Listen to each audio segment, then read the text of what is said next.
অসুস্থ স্ত্রীকে ছুঁয়ে একদিন প্রতিজ্ঞা করেছিলেন প্রয়োজনে রক্ত বিক্রি করে হলেও সারা জীবন পাশে থাকবেন। সেই প্রতিশ্রুতি আজও অক্ষরে অক্ষরে পালন করে চলেছেন স্বামী শহীদ আলী। সর্বস্ব চেষ্টা করার পরও আমি চাই মানুষটা আমার কাছে থাক।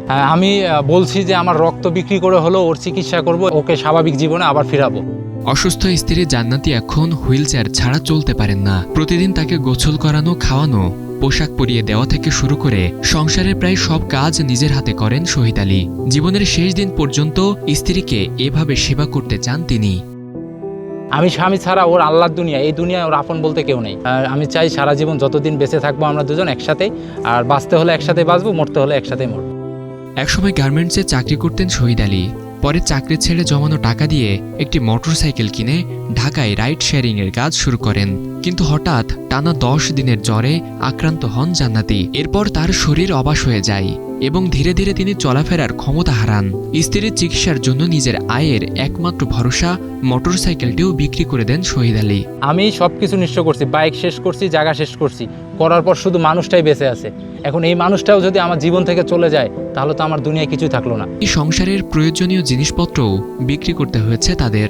এখন রিকশা চালিয়ে যা আয় হয় তা দিয়েই চলে সংসার আর স্ত্রীর চিকিৎসার খরচ। বর্তমান সময়ে আমি অটোরিক্সা চালাই। এই সময়ে আমার স্ত্রীর থেরাপি বা ওর চিকিৎসা করার মতন আমাদের এখন কোনোভাবেই সামর্থ্য নেই। চিকিৎসা তো করতে হবে ভাই।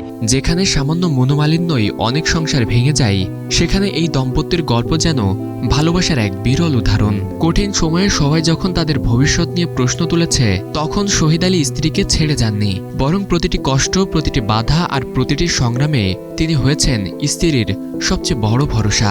এই গত 7 মাস থেকে প্রস্রাব, পায়খানা, গোসল সবকিছু আমার নিজেই করে দিতে হয় ওকে। তারপরেও আমি আঁকলে ধরে আছি যে আমার স্ত্রী, আমি সবকিছু শেষ করছি এবং যতদিন জীবন আছে ততদিন ওর পিছনে আছি আমি।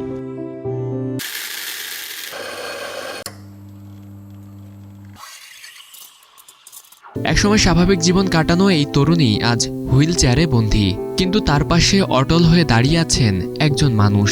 তিনি প্রমাণ করেছেন সত্যিকারের ভালোবাসা কোনো পরিস্থিতির কাছে হার মানে না। স্বার্থ থাকলে আপনার পিছনে সবাই থাকবে, আর যখন স্বার্থ ফুরায় যাবে তখন আপনার পিছনে কেউ থাকবে না। এই যুগে এসেও যে আমি এরকম একটা স্বামী পেয়েছি, আমি সত্যি একজন ভাগ্যবতী নারী। হয়তো পৃথিবীর সবচেয়ে বড় ভালোবাসা ফুল, উপহার কিংবা বড় কোনো কথা নয়। সবচেয়ে বড় ভালোবাসা হলো শেষ পর্যন্ত পাশে থেকে যাওয়া।